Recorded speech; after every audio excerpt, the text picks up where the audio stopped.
7번째 경청이라고 하는 제목으로 하나님 말씀을 전해드렸습니다. 우리는 그리스도를 닮아가는 것이 우리 삶의 중요한 또 첫 번째 되는 목적이라고 볼 수 있습니다.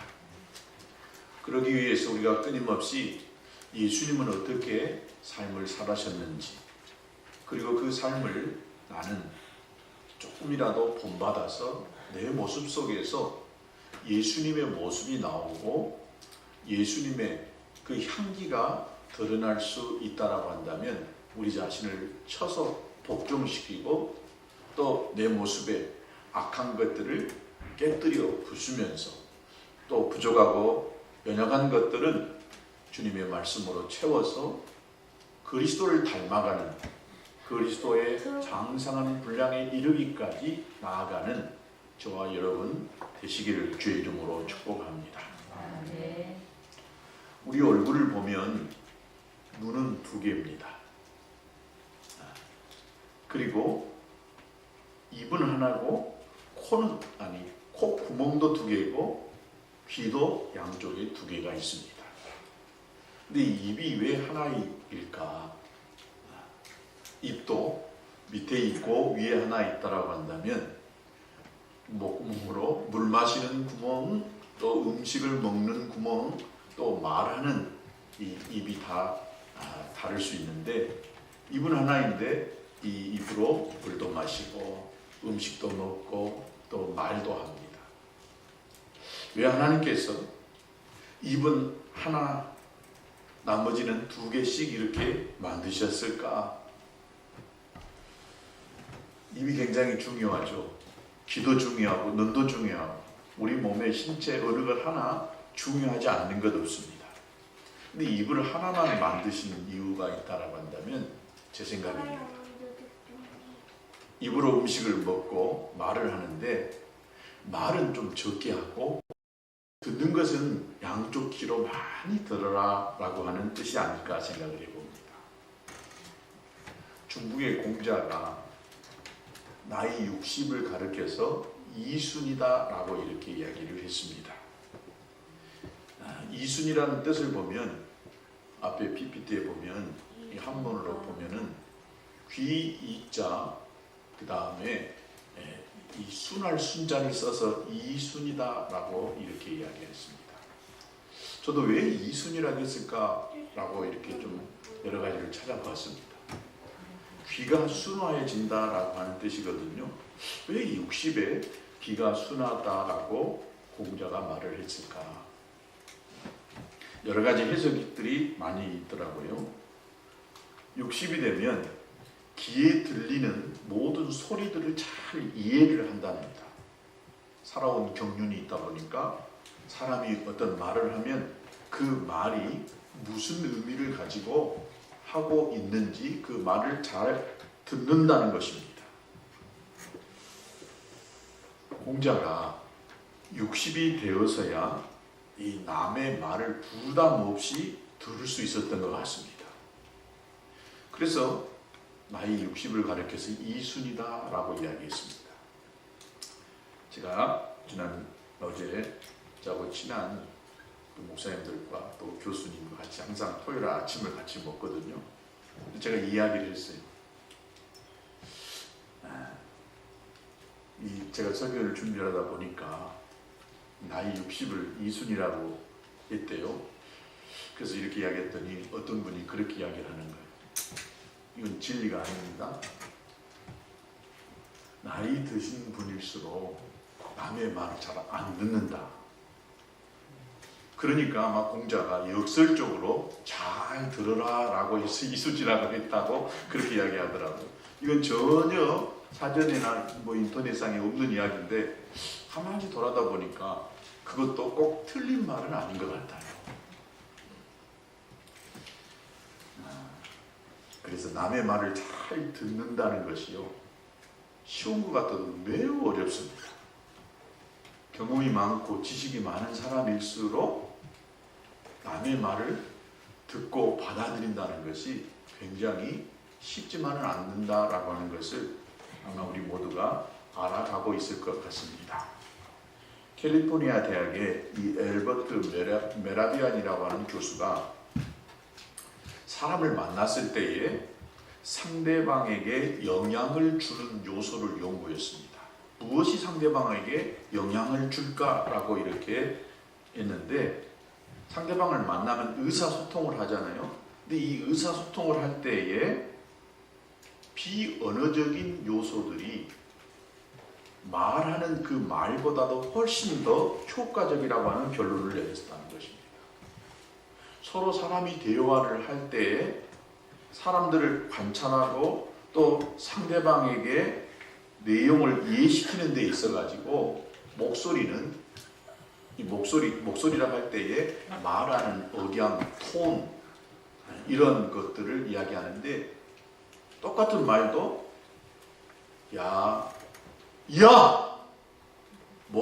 뭐라 굉장히 달라진다. 이 목소리에 따라서 38%가 달라지고 또 표정은 30%라는 거예요. 근데 똑같은 말을 해도 어떻게 화를 내고 말하는 그 표정하고 굉장히 이 부드럽게 유화한 태도를 가지고 말하는 것하고 다르다는 거예요. 이 표정이 30%를 차지한다는 거예요. 그 다음에 몸짓이 5%예요. 그리고 말하는 내용, 그 말하는 내용 있잖아요. 이 내용은 겨우 7%밖에 차지하지 않는다는 것입니다. 그러니까 말은 고작 7%에 불과하고 나머지 93%는 비언어적인 이 소통, 이것이 그 사람 상대방에게 이해되어지고 전달되어진다라고 하는 것입니다. 그래서 말의 내용보다도 그 말을 하는 사람 또 듣는 사람의 표정과 반응이 서로 의사소통하는 데 있어서 매우 중요하다는 것입니다.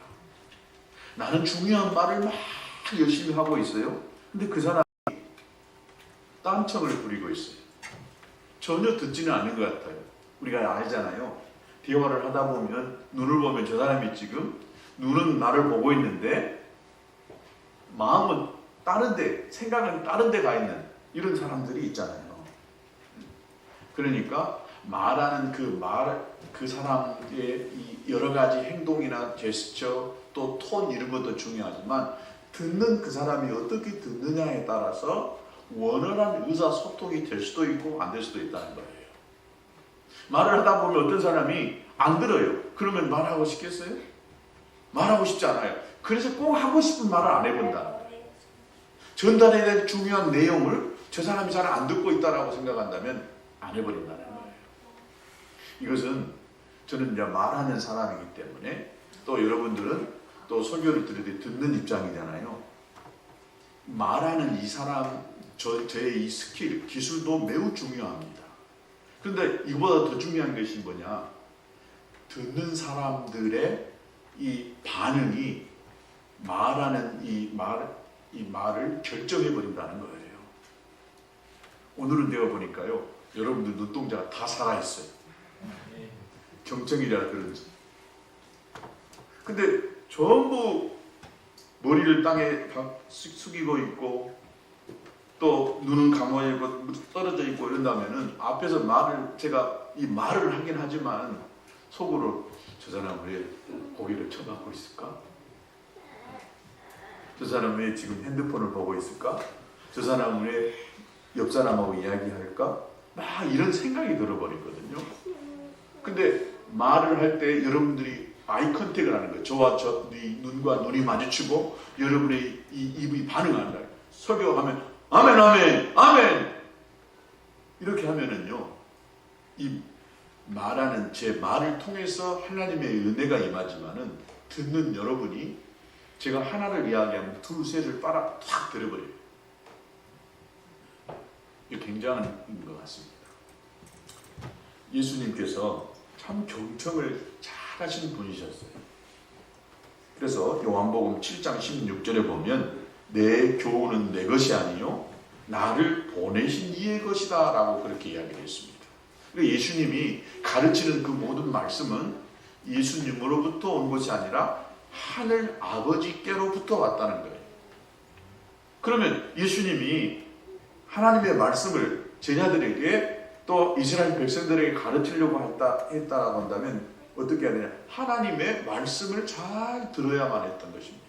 그래서 예수님은 하나님의 음성을 듣는 이것을 첫 번째로 생각했어요. 그러니까 하나님의 음성을 경청하는 것이죠. 그래서 아무리 바빠도 새벽에 미명에 일어나 나가 한적한 곳에 가서 거기서 기도했습니다. 그리고 하나님의 음성을 들은 거예요. 경청하신 거예요. 내가 100마디 말을 하지만은요, 여러분, 하나님이 딱 한마디, 한 단어만 이야기해버리면 그 안에는요, 내가 하는 100마디가 다 전달되어지고 하나님의 의도하신, 나에게 전달하고자 하시는 그 말이 그대로 다 와버리는 경우가 얼마나 많은지 몰라요. 나는 3시간 기도하고요, 나는 몇 시간을 기도하고, 나는 몇 날을 금식하며 기도했는데 나는 수없이 하나님한테 많이 이야기한 것 같죠. 근데 하나님은요, 딱 그림 하나를 딱 보여줌으로 인하여서 내가 40년 기도하고 40일 금식 기도하는 그 모든 것들의 답을 딱 그림 한 장으로 아니면 단어 하나로 하나님이 말씀하는 경우가 참 많아요. 그것은 뭐냐? 하나님이 나의 모든 말씀을 다 듣고 계셨고 또 하나님의 말씀 한마디가 내 모든 것들을 다 이해시켜버리는 경우가 얼마나 많은지 모르겠습니다. 그래서 예수님은 끊임없이 하나님의 음성을 잘 들으려고 하셨던 것을 볼 수가 있습니다. 그리고 예수님은 사람들에게 말씀을 할 때에 다 듣는다라고 생각을 하지 않았어요. 100명이 있고 1000명이 있어도 하나님 예수님께서는 들을 귀 있는 자는 들을지어다 라고 이렇게 말씀했습니다. 그러니까 말은 해도 듣기는 들어도 들을 귀가 없으면 그 말씀이 안 들린다는 것입니다. 귀가 없어서 못 듣는 것이 아니라 귀가 막혀있기 때문에 들을 수 있는 귀가 열려있지 않기 때문에 그 말을 못 듣는다는 것입니다. 저는 여러분에게 들을 귀가 있게 되기를 주의 이름으로 축복합니다. 하나님의 말씀을 들을 수 있어야 되는 것입니다. 그래야 그 말씀이 나의 인생을 끌어가고 나의 삶의 중요한 키가 되는 줄로 믿습니다. 또 예수님은 하나님의 음성을 잘 들었지만 두 번째는 예수님께서 사랑하시는, 돌보시는 사람들의 소리를 잘 들으셨어요. 누가복음 18장 41절에 보면 내가 네게 무엇 하여 주기를 원하느냐라고 물어보니까 주여 보기를 원합니다 라고 말했어요. 예수님이 말씀하셨지만 제가 뭘 원하느냐를 예수님이 잘 들었어요. 여러분, 경청이 그냥 듣는 것과 다른 점은 누구를 힘껏 돕고자 하는 마음을 가지고 듣는다는 거예요. 그러니까 그 사람의 피로를 채워주고 싶어서 사랑하니까 그 사람의 모든 것들을 다 알고 싶어요. 여러분, 사랑하면요, 눈빛도 봐도 또 어떤 제스처 하나만 봐도 그 사람의 의도가 무엇인지 보여요. 근데 사랑하지 않고 관심이 없으면 보여요? 안 보여요. 듣는다는 것이 바로 이겁니다. 그 사람에 대한 사랑이 있을 때에 그 사람의 표정과 말이 들려지게 되어 있는 것입니다.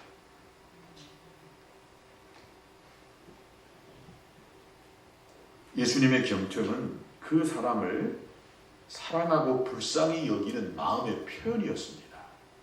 그러니까 경청은 사랑을 표현하는 가장 중요한 방법 중에 하나인 것입니다. 내가 저 사람을 굉장히 소중하게 여겨요. 사랑하는 사람이에요. 그러면 그 사람의 말을요, 놓칠 수가 없는 거예요. 한마디도 놓치고 싶지 않아요. 다 듣고 싶고 그 말의 의도가 무엇인지 다 알고 싶어요.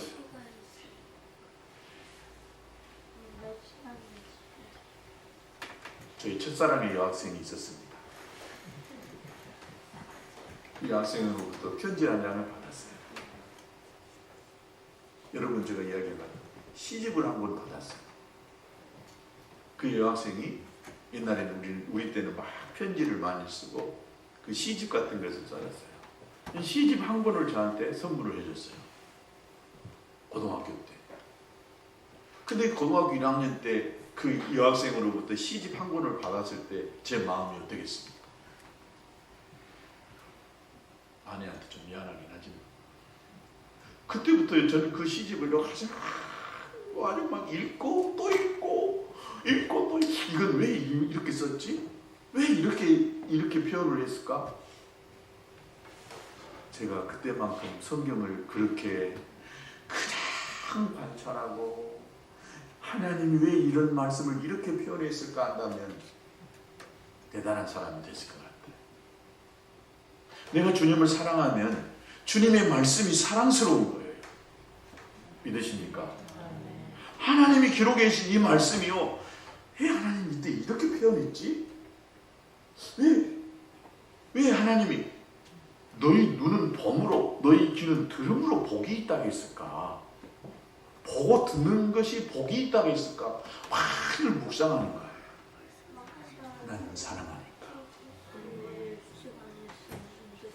주님 사랑하니까요. 주님 아침에 눈을 뜨고 하나님의 말씀을 대하는 거예요. 그리고 주님이 내게 뭐라고 말씀하실까? 묵상해 보는 것입니다. 되새겨 보는 것입니다. 그리고 내가 주님 앞에 하나님라고 이렇게 몇 마디 해보는 것입니다. 우리 신앙생활이라고 하는 것이요, 딱 두 가지입니다. 하나님을 사랑하는 일과 사람을 사랑하는 일입니다. 신앙생활 다른 거 아니에요. 내가 하나님만을 생각한다? 이건 잘못된 것입니다. 신앙생활은 하나님을 사랑하는 것이고 하나님을 사랑한 만큼 하나님은 뭐라 했느냐? 내 이웃을 내 몸과 같이 사랑하라고 했습니다.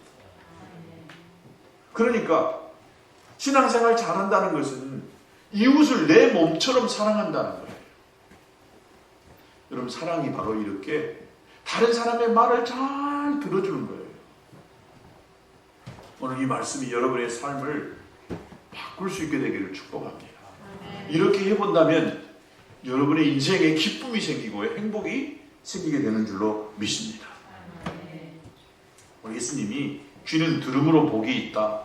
또 야고보서 사도는 뭐라고 했냐? 듣기는 속히 하고 말하기는 더디해라 라고 했습니다. 그러니까 말하고 듣기 이 두 가지 중에 무엇이 더 중요할까? 여러분, 어떤 것이 중요한 것 같아요?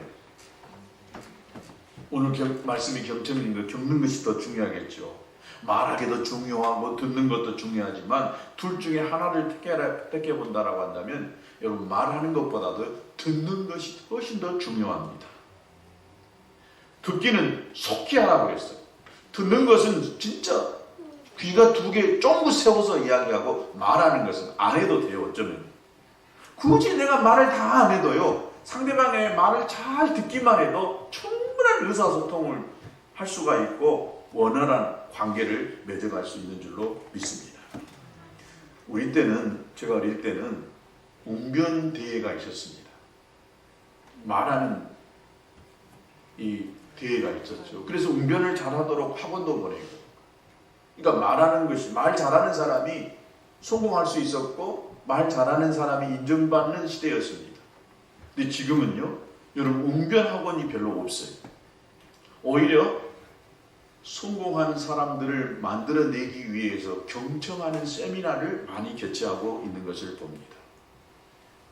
90년대 말에 여러분, 사오정 시리즈라고 하는 것이 있었어요. 여러분 이해하신 겁니다. 사오정 시리즈. 이 사오정이 뭐예요? 말귀를 제대로 알아듣지 못하고 상대방이 의도한 대로 행동하는 것이 아니라 자기가 듣는 대로 또 듣고 싶은 말만 듣고 그렇게 행동하는 것이 사오정이에요. 이 사오정은 도무지 말귀를 알아듣지 못하고 자기 하고 싶은 말만 하는 거예요. 계속 그 사람하고, 저 사람은 지금 빨간색을 이야기하고 있는데 이 사람은 저 사람 말을 파란색으로 들어가지고 파란색 이야기만 계속 하고 있는 거예요. 이게 사오정입니다. 우리 민족은 언어를 쓰고 있습니다.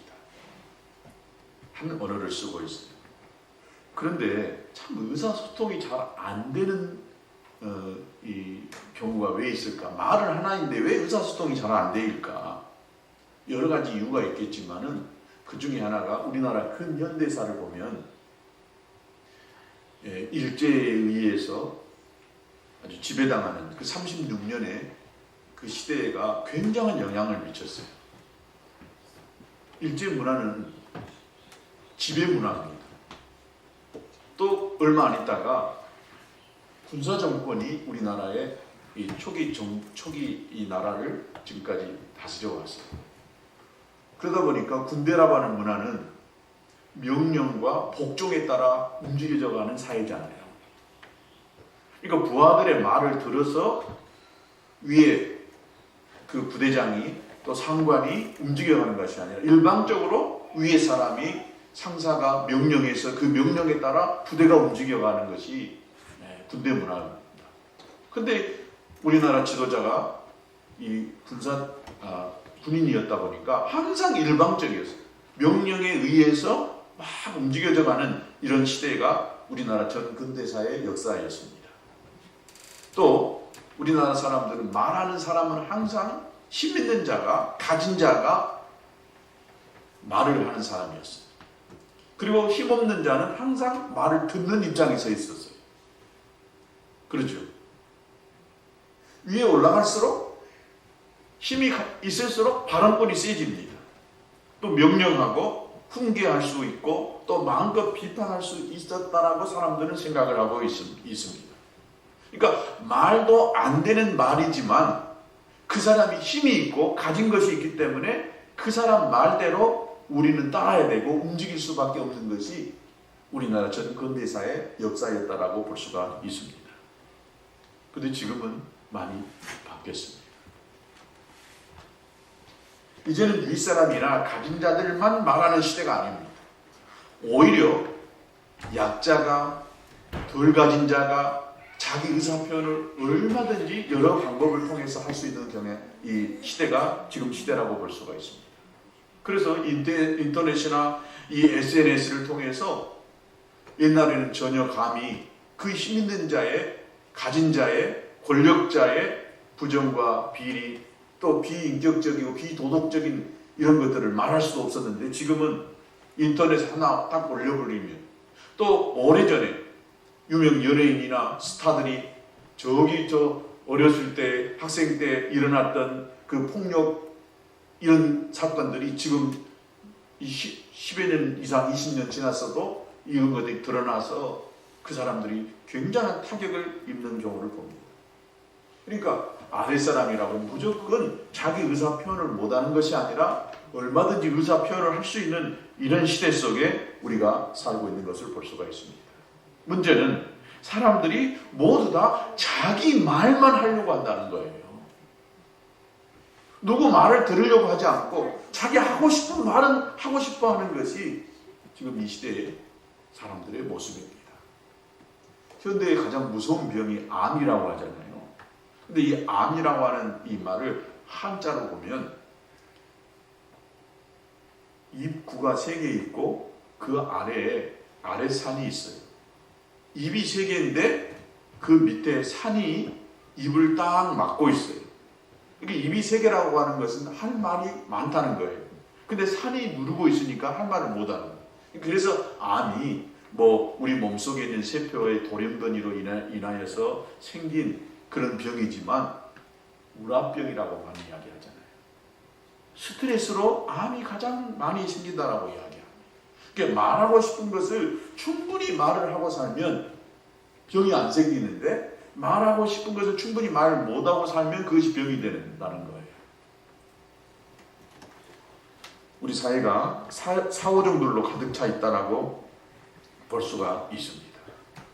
이 사오정, 여러분 저도 얼마나 사오정이었는지 몰라요. 아내가 된장찌개를 끓여놨어요. 여보 된장찌개 맛이 어때? 라고 이렇게 물어봤어요. 그럼 아내는 저는 아유 짜다, 맛있다, 맛없다 라고 이렇게 말하거든요. 말할 때에 그 말의 의도가 무엇이었느냐, 리액션을, 반응을 보고 싶은 거죠. 맛없어도 와 굉장히 맛있다. 사람들이 어떤 질문을 던졌을 때에 그 질문에 대한 답을 원하는 것이 아니라 그 반응이에요. 내가 하는 그 말에 대한 반응을 보고 싶은 거예요. 근데 이 상호정도는 뭐예요? 그 사람이 말하는 의도를 정확하게 잘 몰라가지고 꼭 답만 이야기해요. 짜면 짜다, 싱거면 싱겁다, 맛없으면 맛없다. 그것이 사고정입니다. 여러분, 사고정 되지 않게 되기를 주의 이름으로 축복합니다. 여보 맛있어? 그러면 뭐라 해요? 우와 무지하게 맛있다. 이렇게 원하는 거예요. 사람들이 어떤 질문을 던졌을 때에 그 질문을 하는 그 사람의 의도가 무엇인지 정확하게 캐치하는 것이 진짜 경청입니다. 옛날에 마이크 잡은 사람이 왕이다 라고 그렇게 이야기했잖아요. 대화를 할 때에도 사람들이 어떻게 이야기해요? 저 사람 말을 듣는 것이 아니라 내가 뭔 말을 할 것인가를 내 머릿속에 막 생각하는 경우가 얼마나 많아요. 이게 사고정되는 지름길입니다. 내 차례가 되면 내가 무슨 말을 해야 되겠다라고 그것만 생각하고 있어요. 근데 사람들의 말을 들으려고 하지 않는 거예요. 그러니까 사람들이 자기가 하고 싶은 말만 중요시 여긴다는 거예요. 다른 사람의 말을 듣는 이것이 얼마나 중요한지 모르잖아요. 내가 말을 하지 않는다 할지라도 저 사람의 말을 잘 듣기만 한다면 의사소통은 충분히 될 수 있는데 실제는 그렇지 않은 경우가 얼마나 많은지 모릅니다.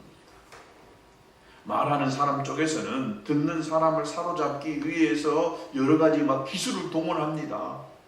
여러 가지 방법을 동원합니다.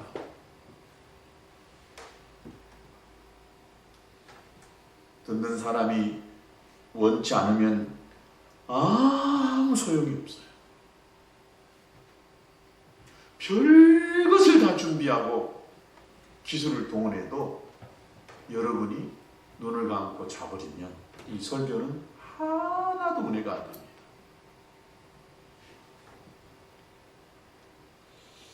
분위기를 바꿔보고 또 뭐 여러 가지 방법을 동원한다 할지라도 듣는 사람이 그걸 들으려고 하지 않는다면 여기서 별걸 다 준비해도 은혜가 안 되고 서로 커뮤니케이션이 되지 않는다는 것입니다.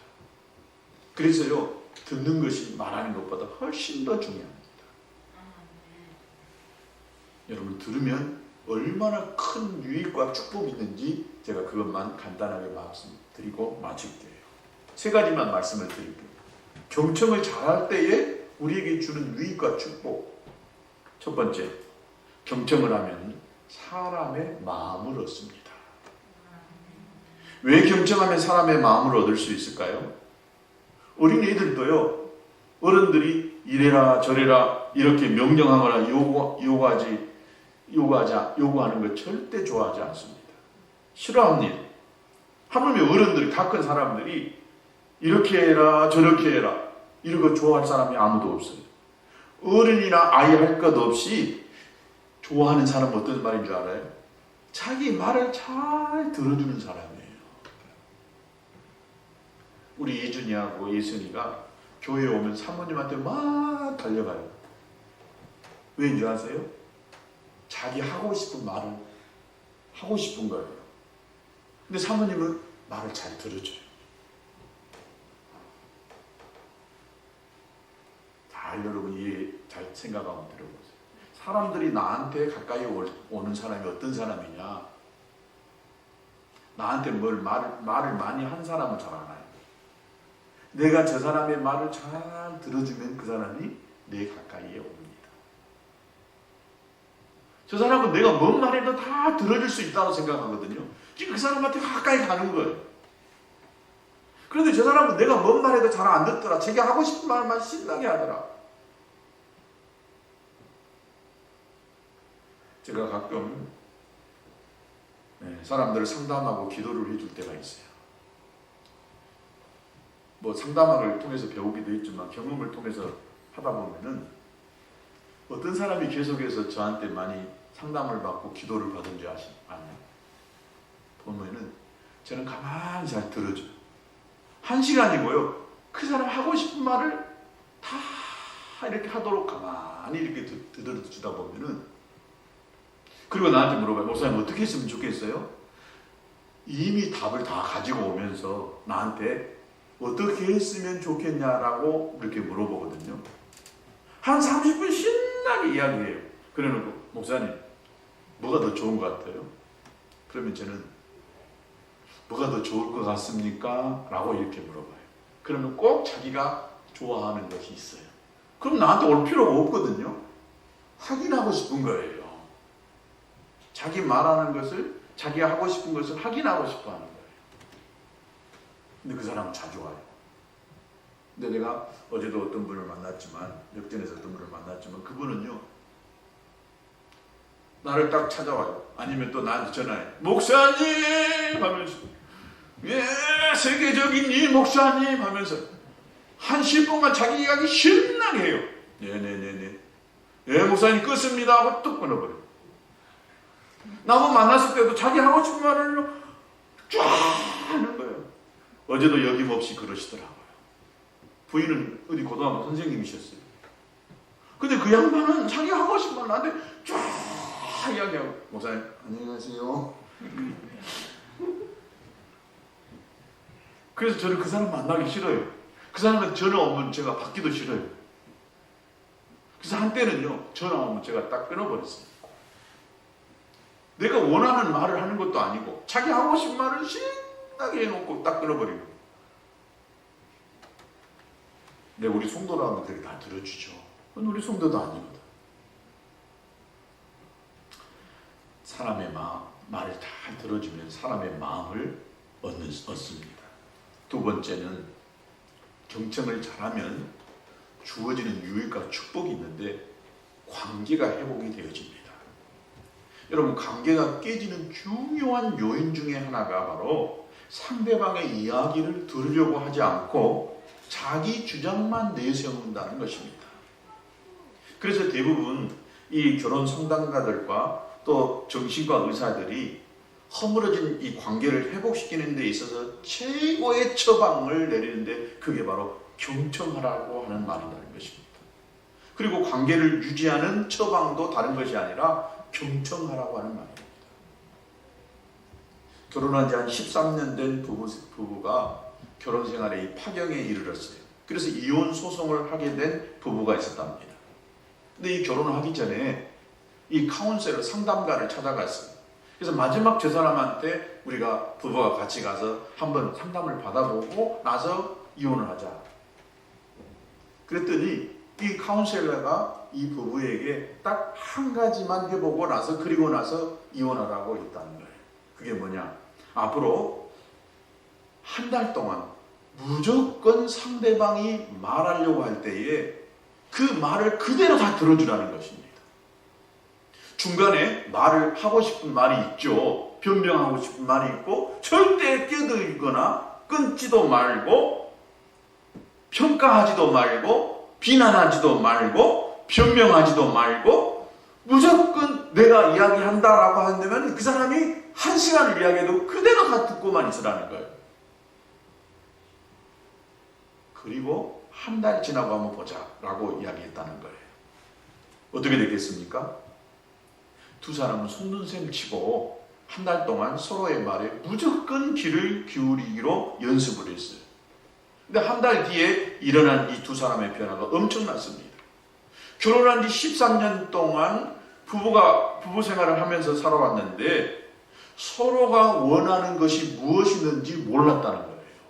근데 이 한 달 동안 세상에 13년 동안 알지 못했던 이 상대방의 마음을, 남편의 아내의 마음을 그냥 말하고 싶은 것 한 번도 끊지 않고, 뭐라 하지 않고, 끊지도 않고 다 듣다 보니까 그 사람의 원하는 것이 무엇인지 알게 됐다는 거예요. 또 말하는 사람도 자기가 하고 싶은 말을 다 하고 저 사람이 끊거나 비난하거나 평가하지도 않다 보니까 그 사람을 이해가 되더라는 거예요.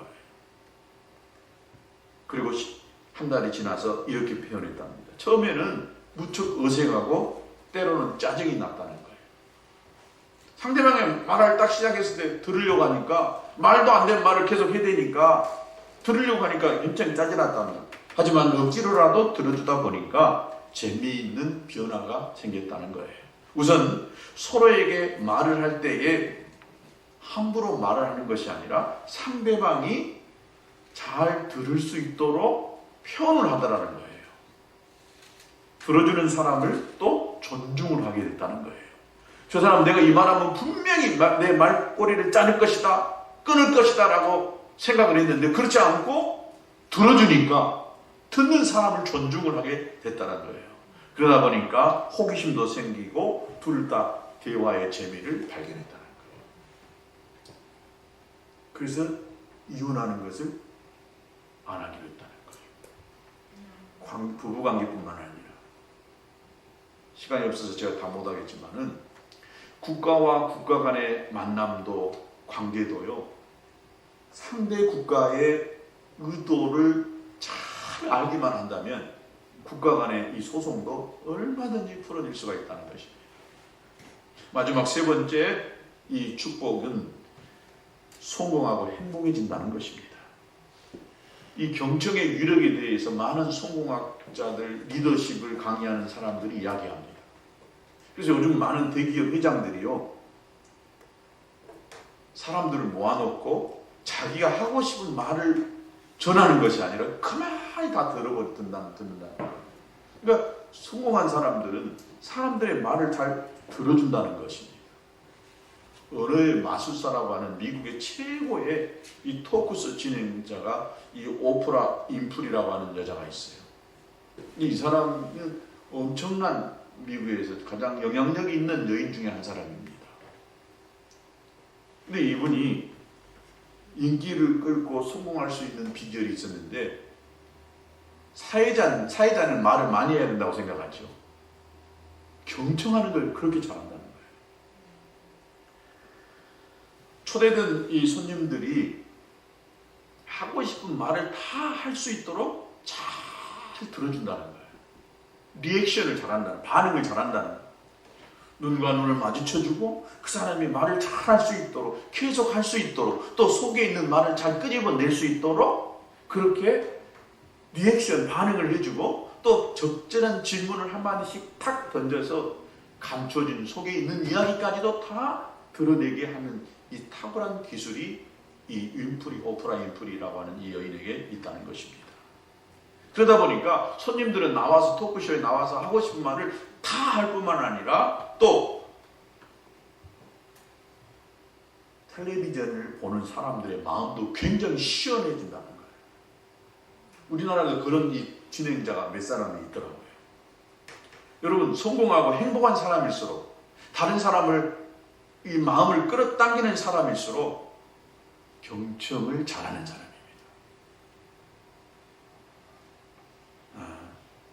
여러분, 이 경청을 잘한다고 이야기할 때 경청이 뭘까? 말하는 것이 아니라 가만히 듣는 사람이 경청을 잘하는 것이다 라고 생각할까 봐 좀 염려됩니다. 제가 말하는 이 경청 그게 아닙니다. 말이 적은 사람이 경청하는 사람이 아닙니다. 말을 많이 하는 사람은 경청하지 않는 사람이 아닙니다. 대화를 할 때 아무 말도 하지 아니하고 가만히 들어주는 사람이 경청하는 사람이 아닙니다. 경청하는 사람은 상대방의 말을 잘 캐치하는 사람이고 반응해 주는 거예요. 리액션 해주는 거예요.